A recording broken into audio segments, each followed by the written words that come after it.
Bismillahirrahmanirrahim. Assalamualaikum warahmatullahi wabarakatuh. Innal hamdalillah nahmaduhu wa nasta'inuhu wa nastaghfiruh wa na'udzu billahi min syururi anfusina wa min sayyiati a'malina. May yahdihillahu fala mudhillalah wa may yudlil fala hadiyalah. Asyhadu an la ilaha illallah wahdahu la syarikalah wa asyhadu anna Muhammadan abduhu wa rasuluh. Allahumma shalli ala Muhammad wa ala ali Muhammad kama shallaita ala Ibrahim wa ala ali Ibrahim innaka Hamidum Majid. Allahumma barik ala Muhammad wa ala ali Muhammad kama barakta ala Ibrahim wa ala ali Ibrahim innaka Hamidum Majid. Segala puji bagi Allah yang telah membangunkan kita dari tidur kita dalam keadaan yang baik, dalam keadaan sehat walafiat, dalam keadaan aman, tentram. Allah mudahkan kita untuk melaksanakan salah satu dari kewajiban kita, yaitu sholat subuh secara berjamaah. Semoga istiqomah hingga kita bertemu dengan wajah Allah Subhanahu wa Ta'ala. Amin, amin ya Rabbal Alamin. Jamaah Masjid Sulaiman Arif Abdillah rahimakumullah, pada Jumat ya, pagi pada subuh ini, mari monggo kita melanjutkan pembelajaran bersama kita berkenaan dengan kitab Riyadhus Shalihin jilid 1, masih dalam bab nopo ini. Kok aman lali mawon.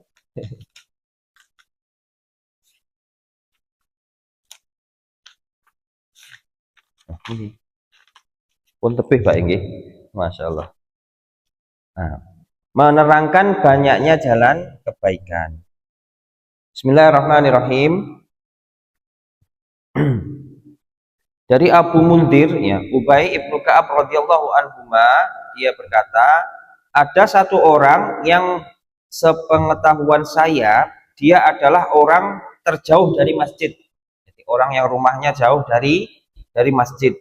Namun ia tidak pernah ketinggalan sholat berjamaah. Maka dikatakan kepadanya, atau saya katakan kepadanya, seandainya engkau membeli seekor himar ya, yang bisa engkau tunggangi pada malam hari dan pada waktu terik matahari, maka dia menjawab, saya tidak suka jika rumah saya di samping masjid. Sesungguhnya saya ingin perjalanan saya ke masjid dan pulang saya dari masjid ke rumah ditulis pahalanya untukmu. Maka Rasulullah Shallallahu Alaihi Wasallam bersabda, Allah telah menggabungkan semua itu untukmu. Hadis riwayat Muslim. Jadi ini seperti yang telah kita bahas pada kesempatan-kesempatan yang lalu, ya, bahwasanya setiap langkah kita ya, berangkat ke masjid dan kemudian pulang lagi ke rumah dari masjid ya, itu merupakan tingkatan derajat. Jadi satu langkah itu dengan satu langkah itu Allah tinggikan derajat kita. Jadi bagi siapapun yang rumahnya ya mungkin jauh dari masjid ya, itu merupakan kesempatan untuk memperbanyak amal, untuk memperbanyak pahala, untuk meninggikan derajat kita. Tapi syaratnya ke masjid untuk sholat nih, ke masjid untuk nopo lagi benten. Jadi niatnya dari rumah ke masjid untuk sholat, untuk memenuhi kewajiban kita ya, untuk memenuhi perintah Allah Subhanahu wa Ta'ala. Sehingga setiap langkah kita ke masjid ya, semakin banyak langkah kita, maka pahalanya juga semakin banyak, derajat kita di sisi Allah Subhanahu wa Ta'ala juga semakin tinggi, semakin Allah tambah. Berikutnya dari Abu Muhammad Abdullah ibnu Amir ibnu Al-Ash radhiyallahu anhuma, dia berkata, Rasulullah Shallallahu Alaihi Wasallam bersabda, ada 40 macam kebaikan. Yang paling tinggi adalah manihah al-ansi. Tidak ada orang yang melakukan satu macam daripadanya dengan mengharapkan pahalanya ya, dan mempercayai apa yang telah dijanjikan di dalamnya, melainkan Allah akan memasukkannya ke dalam surga karenanya. Hadis riwayat Bukhari. Jadi walalam bisawab, ini ashabul wurudnya nggih, hadis niki kula nggih belum tahu artinya sebab musababnya Rasulullah Shallallahu Alaihi Wasallam niki dawuh ngeten niki napa ngoten. Tetapi memang kebaikan itu sangatlah banyak. Di dalam hadis ini disebutkan ada 40 ya kebaikan. Sementara yang paling tinggi dalam hadis ini nggih adalah manihah al-ansi. Manihah al-ansi itu jadi seseorang yang memiliki kambing betina yang napa niku lagi produksi susu ya, susunya lagi banyak-banyaknya. Biasanya bar melahirkan nggih, ini kan wonten-wonten susune. Nah, kemudian kambing betina yang lagi produktif susunya itu dipinjamkan ya kepada seseorang yang membutuhkan. Betul-betul diutang nih loh, tapi disilih nih. Ikhlas hanya mengharap pahala dari Allah Subhanahu wa taala. Ikhlas hanya mengharap ridho Allah Subhanahu wa taala. Artinya meminjamkan kambing itu ya kepada orang yang membutuhkan, itu ikhlas hanya karena mengharap wajah Allah Subhanahu wa taala. Kenapa kok di dalam hadis ini perbuatan ini disebut yang paling tinggi ya? Karena kambing itu kalau susune niku pas medal niku yang pertama bisa diperah, bisa untuk kebutuhan sehari-hari. Bisa jadi kalau kados kula jenengan nggih ngopo ming susu kambing enggak kan. Tapi bagi orang yang membutuhkan ya itu sangat berharga. Karena susu kambing niku mengenyangkan. Bahkan Rasulullah Shallallahu Alaihi Wasallam niku sedina ngono namung unjuk susu kambing pun mboten napa-napa pun kenyang. Bahkan dalam perjalanan napa niku menuju Madinah niku mampir hanya untuk minum susu kambing. Itu sudah mengenyangkan dan memang kandungan proteinnya, vitaminnya itu sangat bagus. Jadi ini dipinjamkan kambingnya yang sedang produktif susunya ya untuk dimanfaatkan oleh orang yang membutuhkan. Sehingga itu belum lagi kalau susunya itu diperah kemudian dijual ya itu juga menghasilkan. Tapi hasilnya mboten disuwun nggih. Memang sengaja wis ki lho. Awakmu kan butuh iki wedhusku pas produktif susunya. Wis iki openono rahan atau ambillah hasilnya. Belum lagi kalau di pengolahan yang besar itu bulunya itu juga bisa digunakan untuk napa niku pakaian nggih, untuk benang napa-napa niku bulunya diterok itu juga laku, juga bisa dimanfaatkan. Dan itu tidak hanya saat itu tok, tidak hanya sehari itu tok. Lek sedina niku meraih ping pinten Pak Nawi? Lek mindun. Wah sari itu. Lek mindun niku meraih ping pinten Pak Nawi? Cara diperah ngono sehari berapa kali? 2 kali saged nggih. 2 kali nggih. Nah, niku sehari bisa diperah 2 kali. Masya Allah. Jadi bisa untuk satu keluarga, tidak hanya satu orang. Dan tentunya ini merupakan sesuatu atau kebaikan yang berat nih. Lek kula jenengan ngoten lho, iki pas wedhusku pas lemu-lemune, susune pas akeh, kok tak silihne wong kan berat nggih. Duwe dhewe ora ya. Hal itu berat. Itu memang sesuatu yang berat. Tapi karena Allah, karena mencari ridho Allah, karena mencari wajah Allah Subhanahu wa taala, dia ikhlaskan apa yang ada padanya ya untuk saudaranya yang membutuhkan. Masya Allah. Berikutnya dari Adi ya, Ibnu Hatim radhiyallahu anhuma, ia berkata, saya mendengar Nabi Shallallahu Alaihi Wasallam bersabda, jagalah dirimu dari api neraka walaupun dengan bersedekah separuh dari biji kurma. Hadis riwayat Bukhari Muslim. Jadi intinya nih, barangkali seseorang itu tidak punya apa-apa. Duwene yo ming kalau di Arab tuh ming buah kurma kayak mek siji pisan. Nah, niki nggih sesuatu yang berat nggih. Duwene nggih ming kurma kayak mek siji pisan sing iso dipangan yo mung kuwi. Itu saja masih diperintahkan oleh Allah Subhanahu wa taala untuk bersedekah. Apa malih lek kula jenengan niku teng sae kan kathah. Lah udah kaget. Lah niku kormane mung siji mawon masih diperintahkan untuk bersedekah. Tujuannya nopo? Untuk menjaga diri kita dari api neraka. Ya meskipun bersedekah itu tidak harus harta, nih. Kita senyum kepada saudara kita itu juga bersedekah. Kita menyambut saudara kita dengan baik, seolah-olah kita senang bertemu dengan beliau, itu juga bernilai sedekah. Kita membantu saudara kita, misalnya ngangkat nih barang nopo atau yang berat, itu juga bernilai sedekah. Jadi sedekah tidak harus harta. Tapi di dalam hadis ini ya itu maksudnya adalah benar-benar penting menjaga diri kita dari api neraka. Bahkan di saat kondisi sulit, hanya satu biji kurma di tangan kita itu masih diperintahkan untuk bersedekah agar kita terhindar dari api neraka. Dan setiap kebaikan itu Allah lipat gandakan 10 kali atau lebih, bahkan sampai 700 kali. Terserah Allah. Kalau semakin ikhlas, semakin berkualitas ya itu tentunya kelipatannya semakin besar. Berikutnya dari Anas ya radhiyallahu anhu, dia berkata, Rasulullah Shallallahu alaihi wasallam bersabda, sesungguhnya Allah meridhoi seorang hamba apabila ia makan satu makanan ya, dia memujinya karenanya, atau minum satu minuman lalu memujinya karenanya. Hadis riwayat Muslim. Niki biasanya sing napa niku nggih, yang seorang Islam sing kondisinya memang luwe banget atau haus banget. Lek pas dahar tapi pas ngunjuk niku alhamdulillah, terima kasih ya Allah.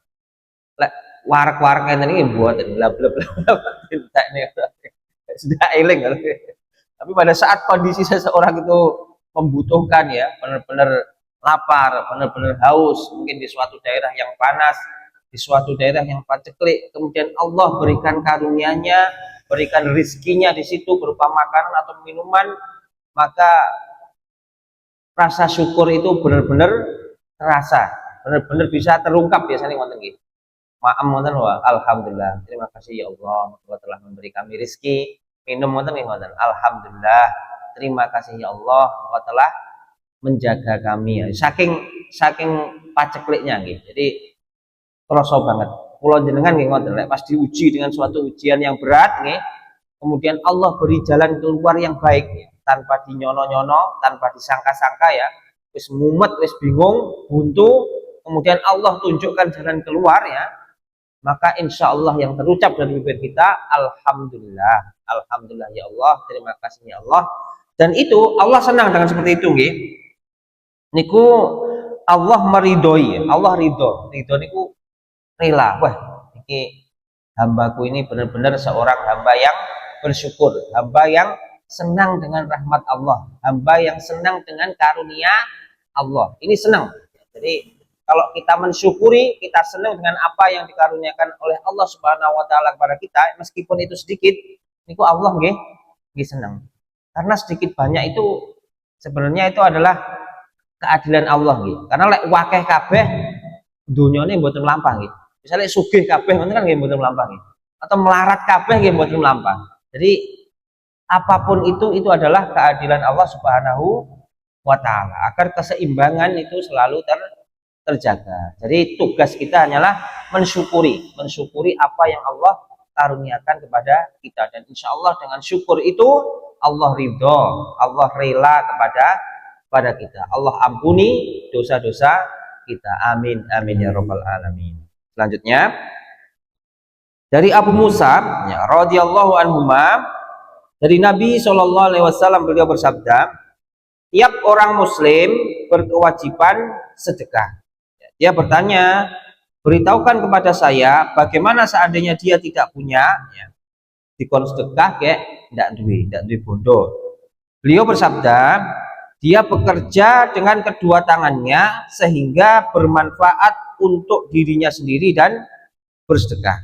Ini seperti yang pernah kita bahas pada pertemuan yang lalu ya. Jadi misalnya Pak Tani ya, niku menanam tanaman pangan ya, baik itu nanti kemudian dinikmati sendiri atau dijual untuk dinikmati orang lain ya, atau bahkan dicuri sekalipun, itu semuanya bernilai sedekah. Napa niki kok nembe niki wau suara. Ada suara keras baru hari ini. Pesannya lewat real.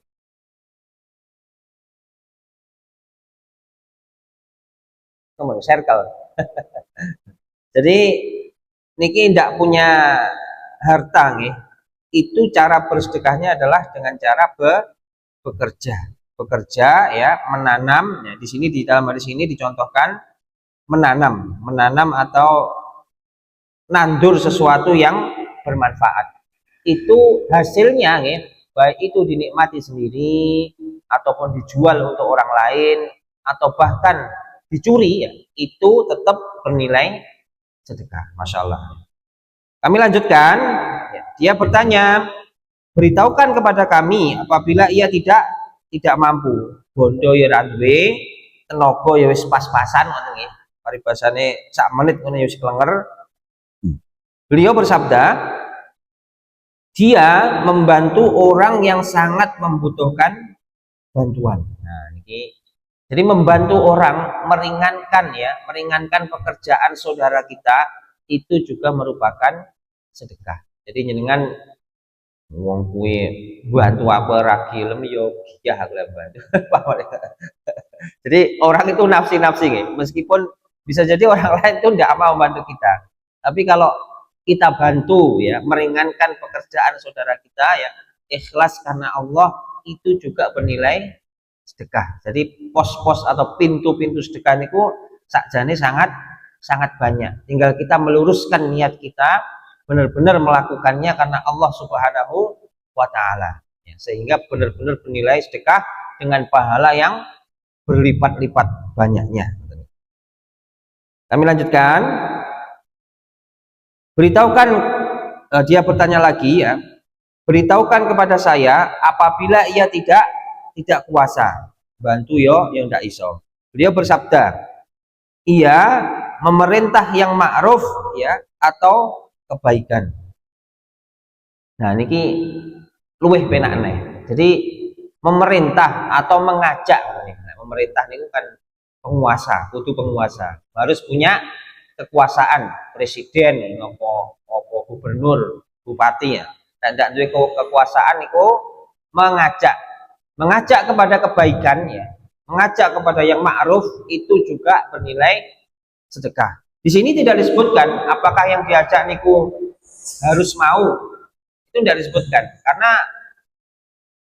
yang memutuskan ya, atau yang menetapkan sesuatu itu adalah Allah Subhanahu wa taala. Tugas kita hanyalah berusaha, kita mengajak ya, kita memerintahkan, mengajak kepada kebaikan, kepada yang ma'ruf, itu bernilai sedekah. Perkara nanti yang diajak itu tidak gelem, ya itu urusannya dewi, bukan urusan kita, atau bukan, itu lepas dari kemampuan kita. Diajak tidak gelem ya wis, tapi ajakan kita kepada kebaikan ya, ajakan kita kepada yang ma'ruf, itu sudah bernilai sedekah, sudah berpahala. Kecuali kalau kita punya kuasa, misalnya duwe apa ya, duwe budak ngoten. Lek budak itu kan di dalam kekuasaan. Lek ndak gelem sholat, di napa niku dihajar, dipukuli ya. Karena di dalam kekuasaan ya, dan itu untuk kebaikan ya, itu diperbolehkan. Tapi nggih lek saniki dihukum. Kok mukuli uang sembarangan dihukum, bahaya. Tapi lanjutkan ya.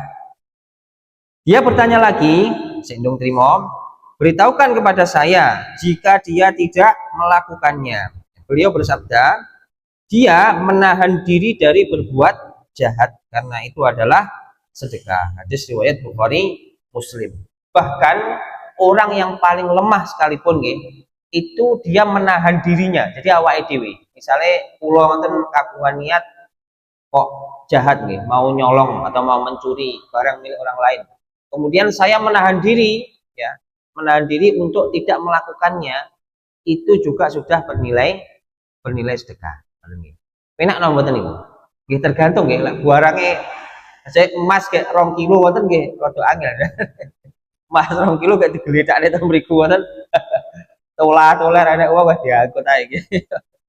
Masyaallah, masyaallah. Jadi melawan dirinya sendiri, menahan dirinya sendiri untuk tidak berbuat jahat, untuk tidak merugikan atau mengambil hak orang lain. Itu juga bernilai sedekah. Demikian Bapak Ibu rahimakumullah, sedikit yang bisa kita pelajari bersama pada kesempatan yang berbahagia ini. Semoga Allah Subhanahu wa taala sebagaimana Allah pertemukan kita di sini, kelak insyaallah semoga Allah pertemukan kita kembali di surganya Allah, di surga Firdaus. Amin amin ya rabbal alamin. Ada kurang lebihnya kami mohon maaf. Subhanakallahumma wa bihamdika asyhadu an la ilaha illa anta astaghfiruka wa atubu ilaik. Wassalamualaikum warahmatullahi wabarakatuh. أضفيت على الحسن العبقى